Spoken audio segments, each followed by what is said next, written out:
شور ہی مطلب بڑا پورا تو ہم پتہ کرنا پڑتا ہے کہ لائٹ لانی پڑیں گی لائٹ کا پھر جانا لگتا ہے.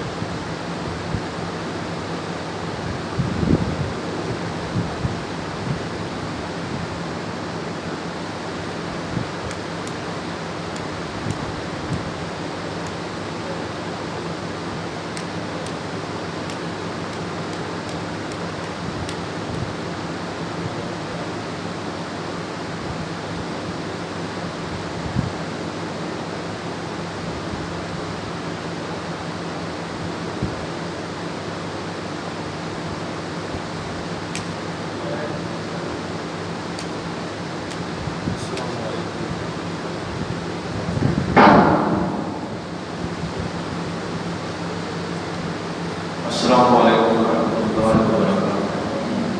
نحمده ونصلي ونسلم على رسوله الكريم. اما بعد فاعوذ بالله من الشیطان الرجیم. بسم اللہ الرحمن الرحیم. یوم یفر المرء من اخیه وامه وابیه وصاحبته وبنیه. صدق اللہ مولانا العظیم وصدق رسولہ النبی الکریم الامین. ونحن على ذلك من الشاهدين والشاكرين والحمد لله رب العالمين. تمام احباب کے باقی الصلاۃ والسلام علیکم یا رسول اللہ وعلی آلہ وصحبہ وسلم یا حبیب اللہ. الصلاۃ والسلام علیکم یا رسول اللہ وعلی آلہ وصحبہ وسلم یا حبیب اللہ. واجب احترام حاضرین و سامعین، آج کے خطبہ جمعہ مبارک میں پچھلے 2-3 خطبے آج کی پوری آپ اس کا تسلسل سمجھیے کہ اللہ کے پیغمبر صلی اللہ علیہ وسلم نے پچھلے جمعے آپ نے سماعت فرمایا کہ اللہ کے پیغمبر صلی اللہ علیہ وسلم نے یہ ارشاد فرمایا کہ 7 طرح کے لوگ ہوں گے جن کو قیامت کے دن اللہ کے عرش کا سایہ نصیب ہوگا. یہ پچھلے جمعے کا موضوع ہے. آج کا موضوع بھی اس سے ملتا جلتا ہے اور یہ وہ منظر ہے جو اللہ رب العزت نے قرآن مجید فرقان حمید کے اندر بیان کرتا ہے کہ یوم حساب میدان محشر منظر کیا ہوگا، اس دن انسانوں کی حالت کیا ہوگی. کہ سورہ عبسہ کی آیت نمبر 34 کا 41 اللہ رب العزت ارشاد فرماتا ہے کہ قیامت کا دن، محشر کا دن وہ دن ہے یوم یفر المرء من اخیہ، کہ یہاں ہم اپنے بہن بھائی عزیز و اقارب ان کے ساتھ جو ہمارا تعلق ہے اس تعلق کا بہت لحاظ کرتے ہیں اور بسا اوقات جائز ناجائز اس تعلق کو نبھانے کی کوشش بھی کرتے ہیں. لیکن قیامت کے دن یہ حال ہوگا کہ انسان، ہر انسان اس کیفیت کے اندر مبتلا ہوگا، افراتفری ہوگی اور لوگ ایک دوسرے کو پہچاننے سے انکار کر دیں گے. یہ عمومی منظر یہ ہوگا. جو اہل ایمان ہے ان کا استثناء جزمن اس میں یقیناً ہے، لیکن عمومی منظر یہی ہوگا. قرآن کہتا ہے یوم یفر المرء من اخیہ، کہ یہ وہ دن ہوگا کہ جب لوگ اپنے بھائی سے باغ کھڑے ہوں گے، بھائی کو چھوڑ دیں گے. وَأُمِّهِ وَأَبِيهِ، حتیٰ کہ اپنے ماں اور باپ کو بھی چھوڑ دیں.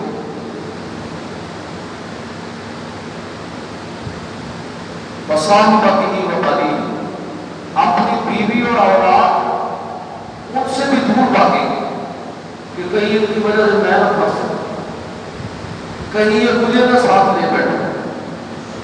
اللہ رب العزت ارشاد فرماتا ہے لِكُلِّ امْرِئٍ مِّنْهُمْ يَوْمَئِذٍ شَأْنٌ يُغْنِيهِ، اس دن ہر آدمی کا معاملہ الگ ہوگا.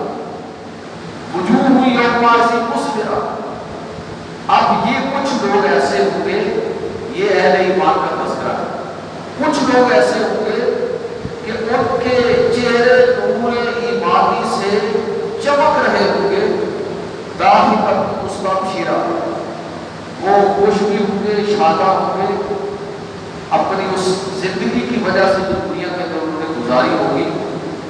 وَوُجُوهٌ يَوْمَئِذٍ عَلَيْهَا غَبَرَةٌ، اور کچھ چہرے ایسے ہوں گے کہ ان پر گرد و غبار تر حق واقعہ، اور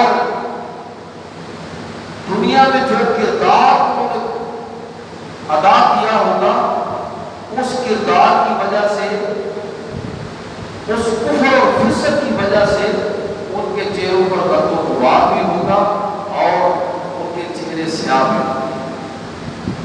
یہ قرآن مجید فرقان حمید نے قیامت کے دن کا منظر بیان کیا ہے۔ اس نے عمومی طور پر انسانوں کی حالت کیا ہوگی کہ افراتفری کا حال، لوگ اپنے رشتے اور تعلقات بھول چکے ہوں گے، ہر شخص کو اپنی اپنی پڑی ہوگی۔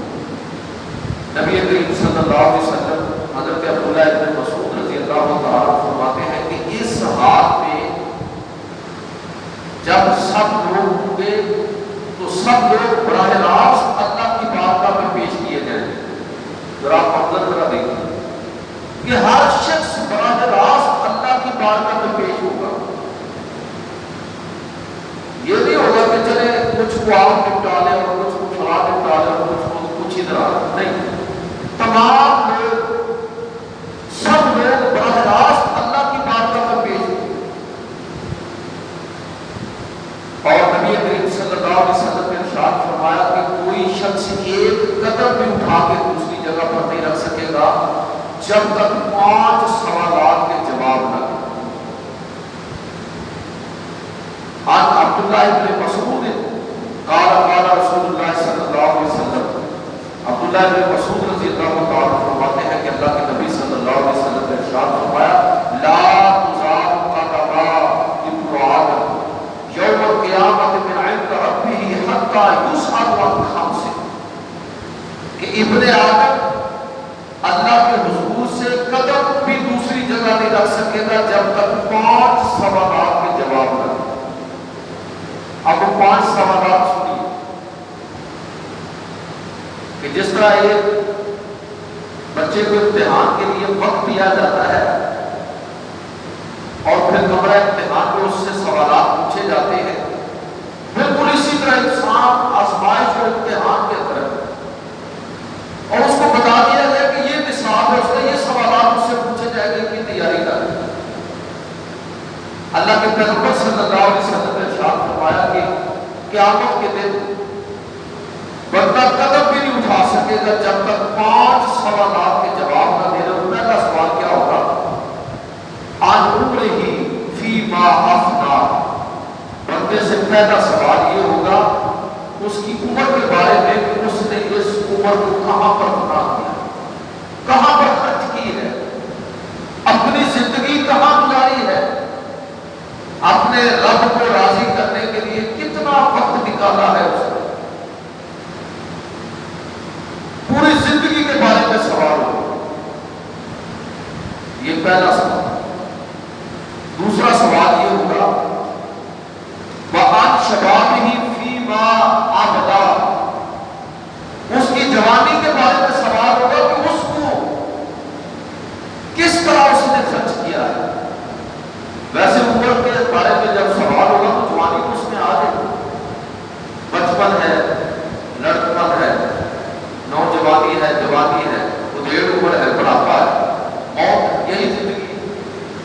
لیکن کیا اس ساری زندگی کے اندر جوانی بھی آ جاتی ہے؟ لیکن جوانی کا الگ سوال ہوگا۔ پچھلے جمعے میں نے اس پر بات کی تھی کہ اللہ تعالیٰ کے عرش کا سایہ جن 7 لوگوں کو نصیب ہوگا ان میں سے ایک وہ شخص ہے جس نے اپنی جوانی سنبھال کر گزاری ہے۔ یہ بڑا ہی یعنی کسی بھی شخص کے لیے، اور میں عمومی بات کرتا ہوں کہ الحمدللہ عام طور پر مسلمانوں کے لیے، عام طور پر یہ بڑے اطمینان والی بات ہوگی کہ مسلمان وہ قوم ہے جو خاص طور پر جن کو زندگی کے اس حصے کے اندر خصوصی تعلیمات و ہدایات سے نوازا گیا۔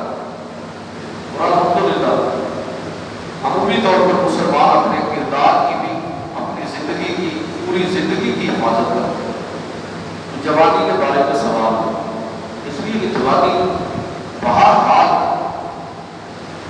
انسان جوانی کے نشے کے اندر مخدوم ہو جاتا ہے، طاقت اور جو اباؤ ہوتا ہے جوانی کا وہ بسا اوقات اس کو گناہ کی طرف لے جاتا ہے۔ اس لیے جوانی میں نیکی کرنا بڑھاپے کی نیکی، یہ بھی بڑھاپے کی نیکی نہیں ہے۔ ہم جیسے بوڑھے لوگ بھی اگر نیکی کریں گے تو اللہ کے ہاتھ کو نیکی شمار ہوگی، لیکن اگر کوئی شخص جوانی کے اندر نیکی کرتا ہے تو وہ اس شخص سے زیادہ اجر و ثواب کا مستحق ہوگا جو میری اور آپ کے اوپر میں نیکی کرنے والا ہے۔ اس لیے کہ ان کو شیطان ممکن تھا، ان کو شیطان جلدی پورا کر سکتا ہے، لیکن انہوں نے اپنے نفس پر قابو رکھا اور اللہ کی بارگاہ میں جھک گئے، اللہ کی بارگاہ میں حاضر ہوئے۔ صرف نمازیں کی پوری زندگی، پوری جوانی اس انداز میں گزاری تو وہ نوجوان زیادہ قابل ہے۔ اس لیے میں اکثر آپ سے عرض کرتا ہوں کہ ہمارے جو بزرگ ہیں کہ بچوں کو اب وہ حالات ایسے ہیں کہ ہم کہہ رہے ہیں کہ بچوں کو نہ صرف ساتھ لایا ہے، بچوں کو آنے دیں، نوجوانوں کو اپریشیٹ کریں، ان کو حوصلہ افزائی کریں۔ یہ نہ دیکھیں کہ انہوں نے پینٹ شرٹ پہنی ہوئی ہے، ہاف بازو کی شرٹیں پہنی اور نماز پڑھنے کے لیے آگے کوئی شرم نہیں آئے ہوئے۔ ہمارے جو بزرگ ہیں یہ بڑی سختی آنے میں کوئی بات نہیں۔ میں تو کہتا ہوں کہ اگر کسی نے شارٹس پہنے ہوئے ہیں اس کو بھی نماز پڑھنا، یہ گھٹنوں سے نیچے بڑا اچھا جسے آپ کہتے ہیں شارٹس، اگر کوئی کوٹ پہنا ہوا ہے اور شرٹ پہنی ہوئی ہے، یہ سچی کو غریب ہوئی ہے کہ اگر مسجد میں آ گیا تو آپ غنیمت جانیے کہ اس نے مسجد کے لیے وقت نکالی۔ نوجوانوں کا مسجد میں آنا جو ہے یہ بڑا ہی بابرکت ہے، یہ بڑا اچھا ہے۔ اس لیے ایسے نوجوانوں کو بچوں کی حوصلہ افزائی کرنی چاہیے۔ نبی صلی اللہ علیہ وسلم نے فرمایا کہ دوسرا سوال اس سے کیا جائے گا کہ اس نے اپنی جوانی کو کیسے کس طرح خرچ کیا، اور تیسرا سوال اس سے یہ کیا جائے گا وَعَنْ مَالِهِ مِنْ أَيْنَ اكْتَسَبَهُ، کہ جو مال اس کو اللہ نے دیا ہے اس کو اس نے کمایا کیسے۔ بھائی رزق مال اللہ کی طرف سے بندے کے نصیب میں لکھ دیا گیا، یہ اس کے نصیب میں لکھ دیا گیا کہ اتنا رزق اور مال اس کے نصیب میں ہے، لیکن یہ بندے کی سوابدید پر چھوڑ دیا گیا کہ وہ اس کو حاصل کیسے کرتا ہے۔ اگر وہ حلال ذرائع سے حاصل کرتا ہے تو یہ بڑی بات ہے، یہ بڑا بابرکت ہے، لیکن قیامت کے دن سوال ہوگا کہ باپ نے مجھے دیا۔ وہ حضرت علی رضی اللہ تعالیٰ کا واقعہ جو ہے آپ کو کرتے ہیں کہ سفر سے واپس آ رہے تھے تو مسجد کے سامنے اونٹ روکا، کوئی آدمی وہاں کھڑا تھا، اس کو کہا یا ذرا اس کو پکڑو، میں 2 رکعت نماز پڑھ کے ابھی واپس آ رہا ہوں۔ خود انہوں نے اس چیز کا ذکر کیا کہ میں نماز پڑھ کے میرے دل میں آیا کہ میں اس آدمی کی 2 دن میں اس کی خدمت کروں گا، اس کو بطور شکریہ کے ادا کروں۔ لیکن جب میں واپس آیا تو انہوں وہاں تھا، لگام نہیں تھی، کڑیالہ سمجھتے ہیں، کڑیالہ جو لگام کی نکیل سے کہتے ہیں، وہ نہیں تھی۔ وہ نوجوان کو اتار میں چلا گیا، اونٹ ادھر ہی تھا اور اس کی قیمت بھی 2 درہم تھی۔ اب 2 درہم اس کے نصیب میں تو تھے، لیکن اس نے حلال طریقے سے اس کو حاصل کرنے کی بجائے حرام طریقے سے اختیار کیا۔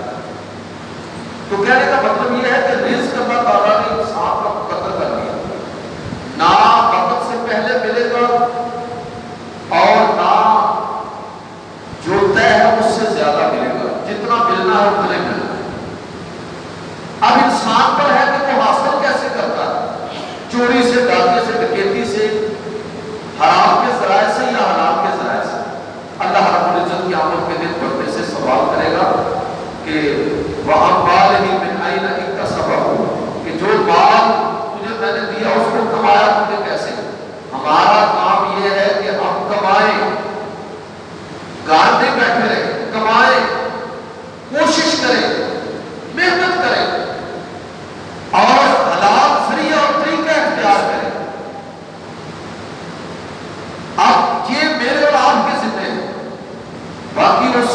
کا عطا کرنا اور اس کے اندر برکت ڈالنا یہ اللہ رب العزت کے ہاتھ ہے۔ اس لیے مال کی کثرت اتنی اہم نہیں ہوتی،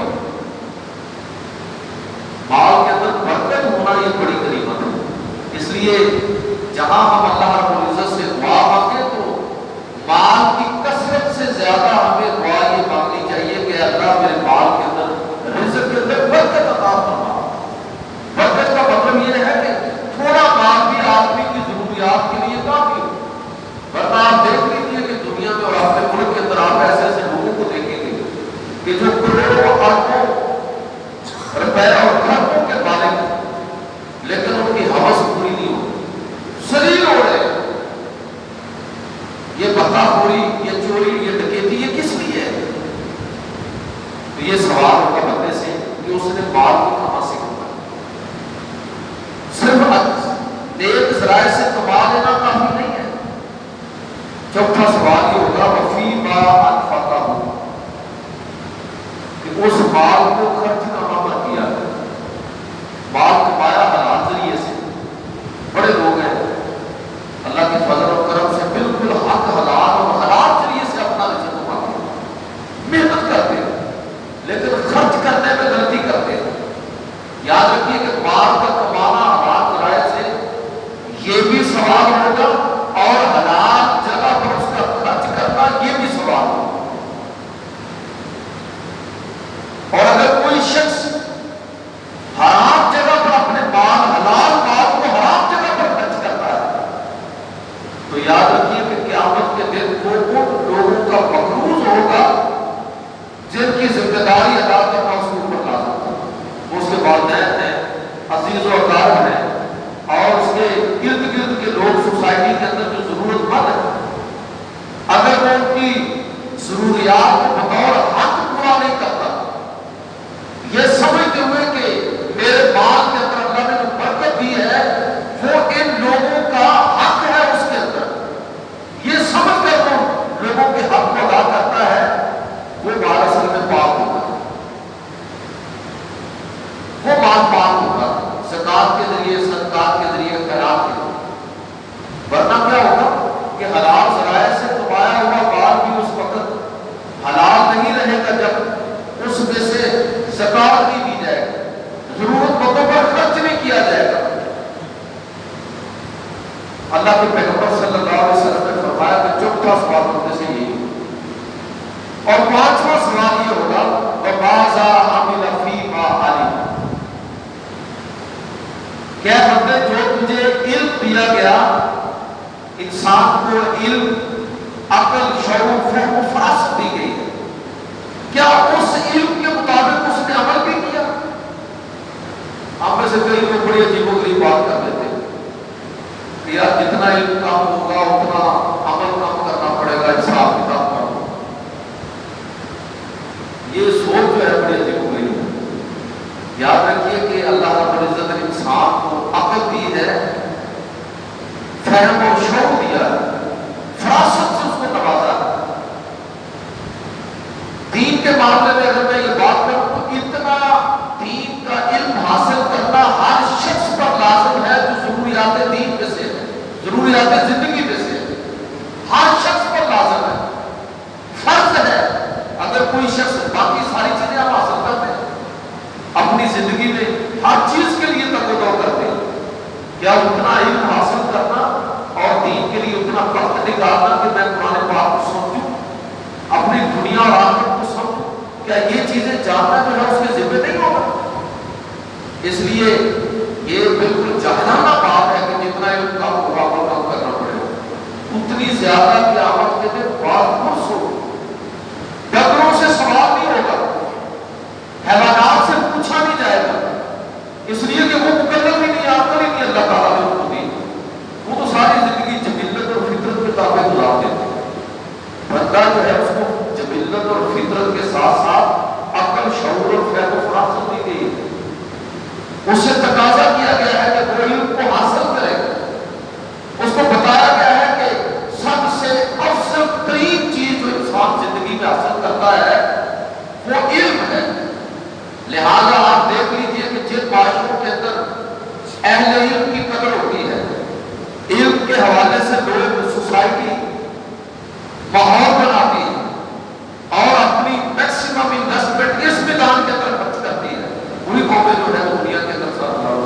جس معاشرے کے اندر پڑھے لکھے بندے کی قدر و قیمت کوئی نہ ہو، اس کے مقابلے میں دولت والے کی قدر و قیمت ہو، تو آپ سمجھ جائیے کہ یہ معاشرہ ابھی دور جاہلیت کے اندر رہتا ہے۔ میں یہ عرض کر رہا ہوں کہ اللہ کے پیغمبر صلی اللہ علیہ وسلم نے ارشاد فرمایا کہ یہ قیامت کے دن 5واں سوال بندے سے یہ ہوگا کہ جو اس کو علم دیا گیا اس کے مطابق اس نے عمل بھی کیا۔ اگر میں تھوڑا اس کو سادہ کروں تو یہ کر لیجیے کہ کیا اس نے اس کے مطابق عمل کرنے کی کوشش بھی کی؟ چلو کمی بیشی ہوگی کوئی بات نہیں، لیکن کیا اس نے اس کے مطابق عمل کرنے کی کوشش بھی کی؟ تو یہ لازمی 5 سوال ہوں گے۔ اور میں یہاں یہ ضرور کہنا چاہوں گا کہ آج ہمارا جو یہ 5واں نقطہ جو ہے ہمارے سوال کی ایک بڑی وجہ یہ ہے کہ علم اور اہل علم کی قدر ہمارے یہاں بڑی محدود رہ گئی۔ لوگوں کو فکر ہی نہیں ہے کہ اپنے بچوں کو وہ فزکس کیمسٹری بایو کے لیے وہ ساری ٹیوشنیں رکھیں۔ بچوں کی دینی تعلیم اور تربیت کے لیے بالکل فکر مندی نہیں ہے، پرواہ کوئی نہیں ہے۔ یاد رکھیے کہ اگر ہم نے اس میں کوتاہی کی تو ہم مجرم ہوں گے، اگلی نسل کے مقروض ہوں گے، نئی نسل ان کے سامنے جواب دہ ہوں گے ہم کہ ہم نے ان کی دینی تعلیم و تربیت اور ضروری علم کے حوالے سے کتنی کوشش کی۔ یہ بہت ضروری ہے۔ تو یہ قیامت کے دن یہ 5 سوال ہیں۔ اللہ کے نبی صلی اللہ علیہ وسلم نے فرمایا کہ افراتفری کا ماحول ہوگا، لیکن اس افراتفری میں بھی کوئی انسان ان 5 سوالات کا جواب دیے بغیر وہاں سے قدم بھی نہیں اٹھا سکے گا۔ پہلا سوال کیا ہوگا؟ اس کی عمر کے بارے میں کہاں خرچ۔ دوسرا سوال ہوگا کہ اس کی جوانی کے بارے میں کہاں پر اس نے صرف کی۔ تیسرا سوال ہوگا اس مال کے بارے میں کہ اس کو اس نے کہاں سے کمایا، اور چوتھا سوال ہوگا کہ اس نے اس کو کہاں خرچ کیا ہے، اور 5واں سوال ہوگا کہ کیا اس نے اس علم اور فہم اور شعور کے مطابق عمل کرنے کی کوشش کی جو اللہ رب العزت نے اس کو عطا فرمایا۔ تو یاد رکھیے کہ جس شخص نے، ہر شخص نے ان 5 سوالات کا جواب دینا ہے، اور 5 لازم ہے، سوال بھی لازمی ہے، بتا بھی پہلے دیے گئے، وقت بھی بتا دیا گیا ہے کہ پوری زندگی اس کی تیاری کے لیے۔ اگر اب بھی اگر کوئی شخص کوتاہی کا شکار ہو تو اس کا خود ذمہ دار ہے۔ حضور سید عالم صلی اللہ علیہ وسلم نے اسی موقع پر جب سوال و جواب ہوں گے، حضرت ابو ہریرہ رضی اللہ تعالیٰ عنہ سے روایت ہے، وہ فرماتے ہیں کہ لوگوں کے تین طرح کے وہاں پر جو ہے وہ رویے سامنے آئے۔ بعض لوگ بالکل انکار کرتے ہیں، جب ان سے کہا جائے گا کہ یہ گناہ تم نے کیا ہے، سوال پوچھا جائے گا وہ بالکل انکار کرتے ہیں، یہ پہلا مرحلہ۔ اور قرآن مجید میں اس کے بارے میں کہا کہ اللہ رب العزت لوگوں کے الیوم نختم علی افواہہم، اللہ لوگوں کے منہ پر مہر لگا دے گا، زبان بند ہو جائے گی۔ اب انسان کے تمام اعضاء بول بول کر بتائیں گے کہ واقعتاً ہی اے رب کریم جو تو فرما رہا ہے، ہاتھ بتائیں گے کہ ہاں یہ ہم سے صدق ہوا، پاؤں خود بتائیں گے کہ چل کر گئے تھے اس پر، تو منہ پر مہر لگا دی جائے گی۔ پہلے مرحلے میں سوال و جواب کے اس مرحلے میں لوگ انکار کرنے کے لیے ہم نے تو کیے نہیں، اللہ مہر لگا دے گا منہ پر، اب آزاد بول بول پر بتائیں گے۔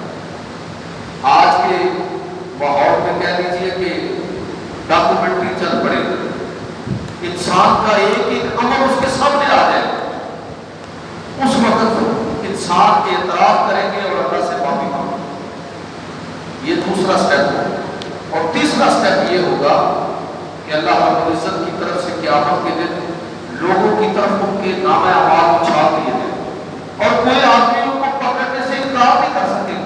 جس طرح خودکار نظام ہوتا ہے تو نام اعمال اہل ایمان کے داہنے ہاتھ کے اندر ہوگا، خود بخود آ جائے گا، اور گناہگاروں کے بائیں ہاتھ کے اندر ہوگا، اور اسی کے مطابق ان کا حساب کتاب کیا جائے گا۔